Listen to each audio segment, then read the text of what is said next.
Hi, I'm Aisha. You are watching Educational Hub.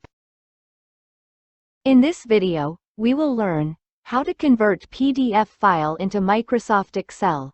Let's begin. Okay, you can see, this is my PDF file. Consisting the data in the tabular file, and I want to convert into Excel.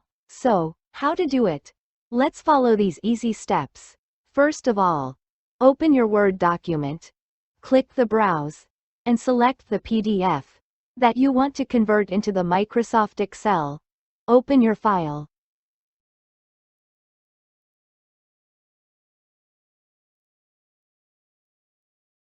Then press OK.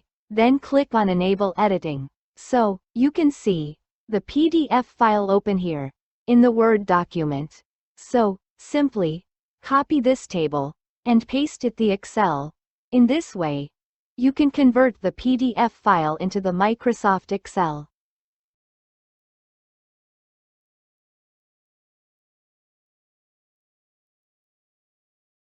Thank you for watching. Like, share and subscribe my channel for more informative videos.